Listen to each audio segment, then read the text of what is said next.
Hey y'all, Farmer Dre back at it. It's another beautiful day here on the farm. I am out here in high tunnel number 4. This high tunnel is on my brother's place right next to us. This is where the blackberry patch is.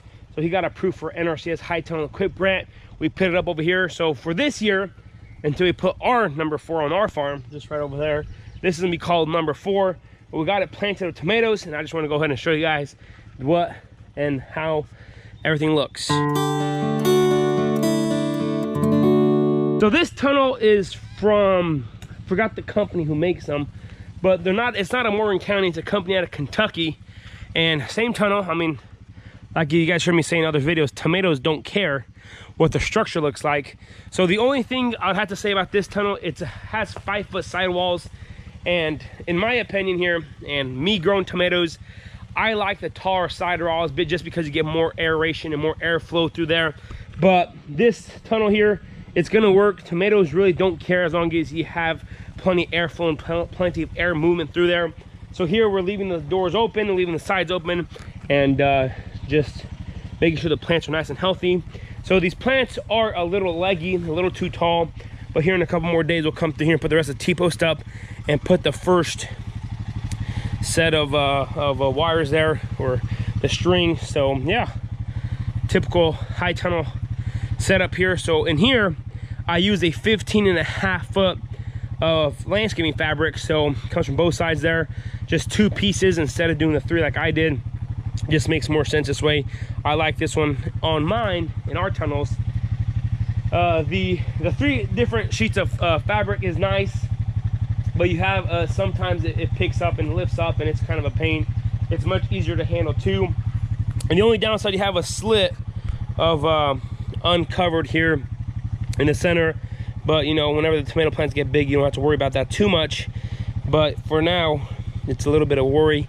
Just get a hoe or something real quick in between those things and kind of cut off the weeds. But been running irrigation here, and same as the other one, same setup. I still got to build a fertilizer injector from in here, but we just planted these last week sometime, so we're gonna let just clean water go for this time.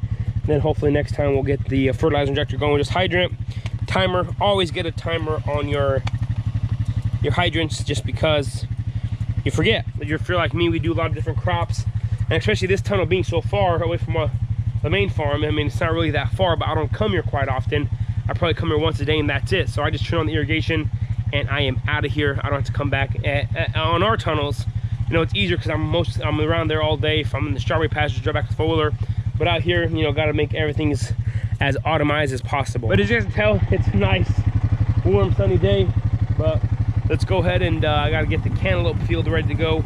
Got to level out some stuff. So let's go ahead and get started. So back out here at the shop, and letting the irrigation out there run. I'm gonna go ahead and jump in the skid steer here, head out to the right behind the strawberry field. So we got about 2 acres of field there that this morning I brush hogged, and then now I'm gonna go get the bucket and start leveling things out there, make sure it's nice and straight, sort of straight. So we can go ahead and start. I'm gonna deep plow it, pick up rocks and sticks. It used to be a wooded area, and then hopefully the next couple of days to lay the plastic and hopefully start planting here pretty soon. We'll see. Today's plan is just to level everything out, make sure everything's nice and smooth.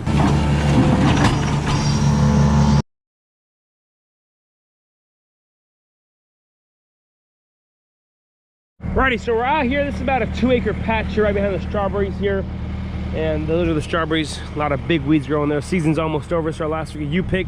But I came through here a couple weeks ago and burnt this down, and now over here is kind of smooth, nice and smooth, where it's able to be worked up. But over there, down in that area over there, it's where the a bunch of trees were and stuff, and we kind of just pushed everything over.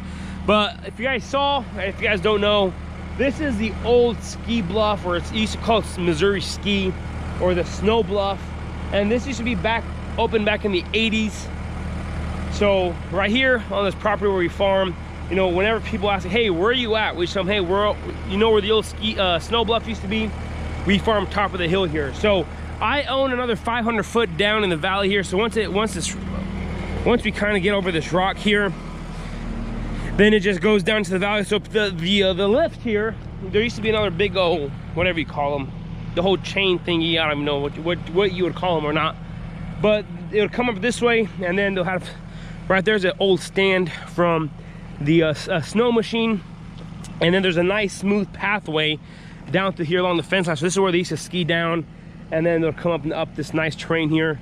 But back in the late 90s or something, Missouri got so hot and their snow machines couldn't do it. The problem is the snow machines would run all day and all night, and then you'd get a nice beautiful 60-degree winter day here in Missouri, and all the snow would melt. So that's why it went out of business.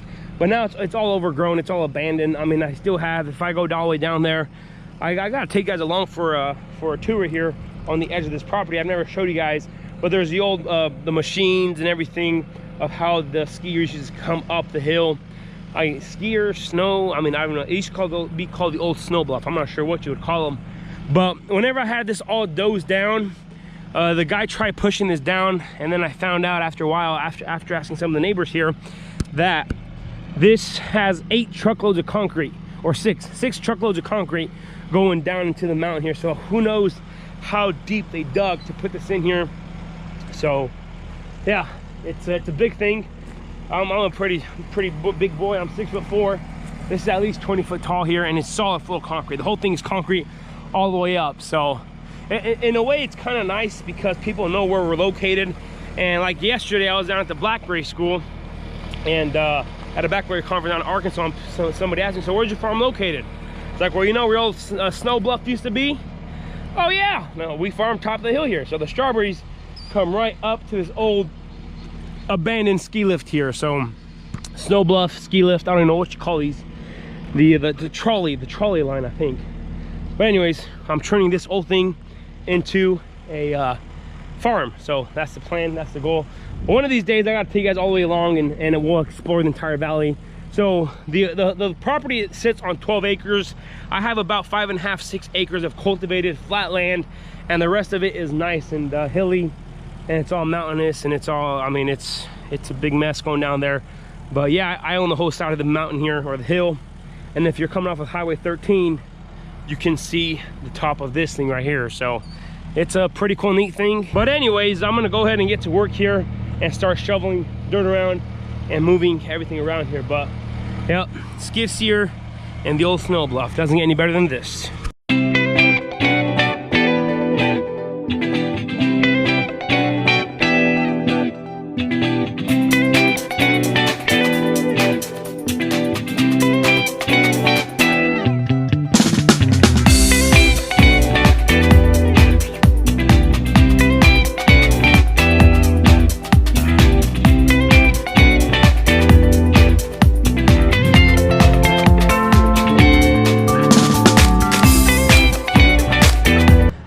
So it's going pretty smoothly, but it's taking a lot of power from the skid steer to move that dirt around. It's still fairly wet. I mean, the top couple centimeters there are drying up, getting pretty dusty, but underneath there is pretty wet. So I think I'm just gonna wait a couple more days and come back here and plow it, and then I'll just have some better, softer soil to push around. I gotta put the skid steer in more stress than there already is. But that's what I'm gonna do. I feel like it'll be easier to move around already broken up soil than having the skid steer trying to dig it out. And our skid steer it's not a track skid steer. It's got the tires. If I had a track loader or track skid steer, it would make it a lot easier to move just a bare soil like that that's been compacted. But I feel like if I plow it first, it's gonna make it easier to just level it out with the softer dirt that there is. Right now the dirt's kind of rough. The smaller stuff over here worked out pretty good, but there's some 2 big humps here from the wood. So like, I gotta come through and cover this up, take out this hump right here, and then come out on this side right here. I started working on this hump right here, but it's kind of rough there, so I gotta pull out that hump there. So I think if I come through and rip it out with the plow, at least the top sections, it'll just make it easier. I might just do that right now, get the tractor and the plow and just plow up these top sections, rip them up real quick, and then come back and level it off, and then come back through and plow the rest. But it's still fairly wet. The soil is it's not too dry. I mean, it's pretty clumpy. So look at that, it's still wet. This hump right here, it's got to go. I'm standing on top of this hump here, so yeah, I think I'm just gonna get the tractor real quick. I'm not sure what I'm gonna plan on doing here, but I gotta make sure the soil's pretty soft before I even do anything with it. So from the corner of the post there all the way down to the farm store, it's about a half mile. So I gotta drive the skid steer back. So back and forth is a mile with the skid loader. So it moves pretty slow, but that's part of it. Part of the experience, I guess. So we're out here in the shop, and this is our 3-bottom plow that we use. It's not too big, but it works great for us. So the reason it's in the shop, these little, whatever, 3-point attached things here, they were too small, so then we welded a pipe and it keeps falling off. So what I've been doing in the past few years is just tying this clamp to the actual 3-point to the tractor. But now I got smart and bought some of these, so we're gonna have to re-weld, take those off and re-weld some of this, a big nice one that fits on the tractor right, so we won't have that issue no more. So that's what we're gonna do here real quick. And I gotta bring Isaac in here. He's a better welder than I am. I could tack him, but that's about it. All right, so the plan is I took everything off that we welded there. So I'm just gonna put this right there against that and against that piece of metal right there and just kind of weld it over there. I don't know how to pull that out of there, and look how much smaller that one is compared to this one. So we're just gonna do that right there. That one should hold on a good fat weld. Should do the trick there on both sides. So yep, I'm gonna get the welder out, just tack it up here and call Isaac to finish her off. Alrighty, so the man, the myth, the legend, now Isaac showed up there. He's in the continue doing this, finish her off strong, put a nice bead of weld on there. Couple beads, I don't know. He actually welded before in high school, not me. I'm still in high school. Yeah, he's still in high school. But yeah, weld these up nicely. Now we don't have to worry about anything when we connect the tractor to this thing. So if one of these welds break, bud, it's all your fault. I welded the sprayer the whole time, didn't it? Oh yeah.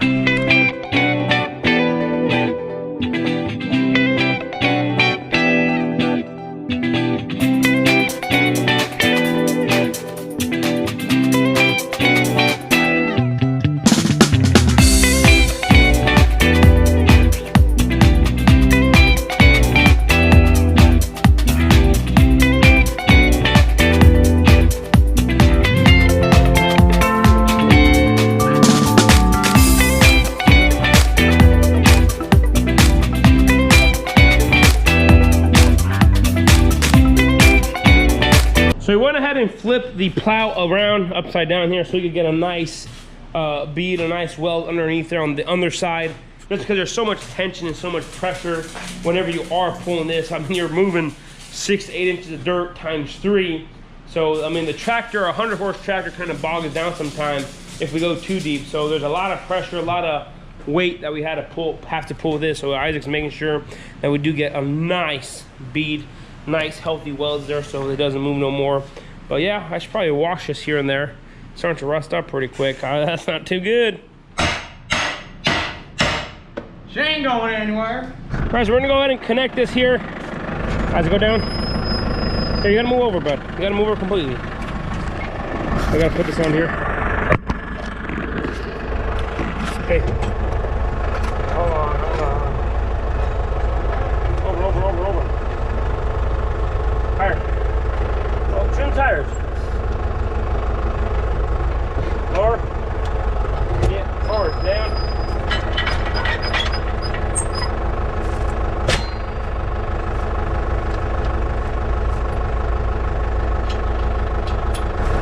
Not down. Up again.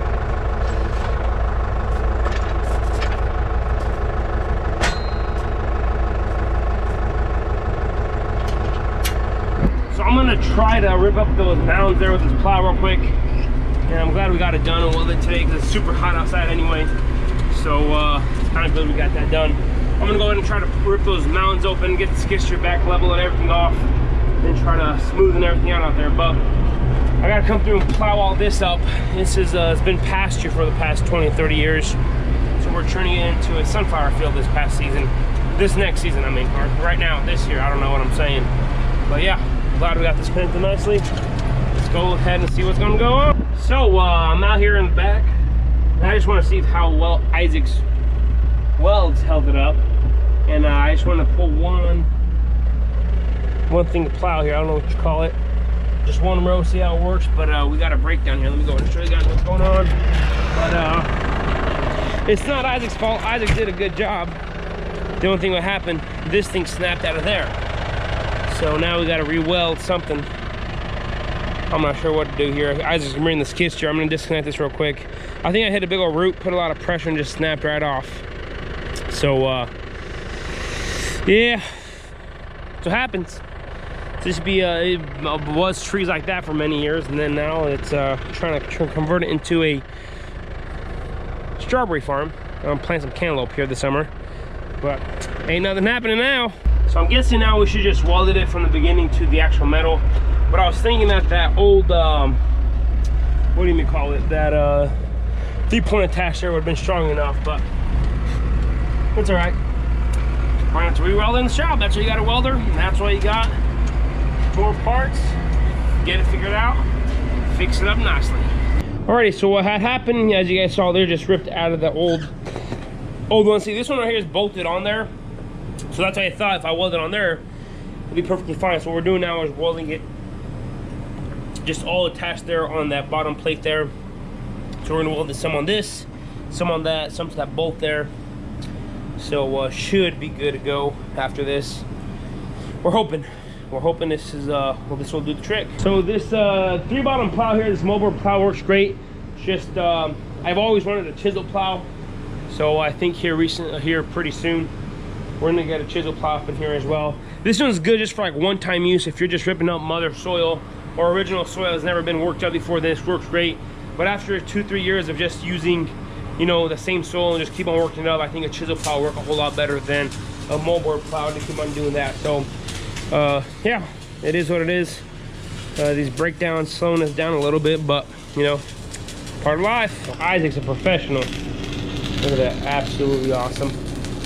Goes pretty quick, better than what I can do.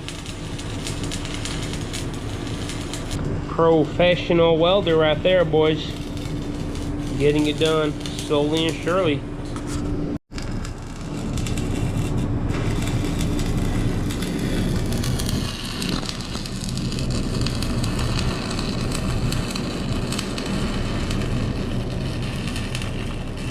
Alrighty, so we just got done pulling that piece together.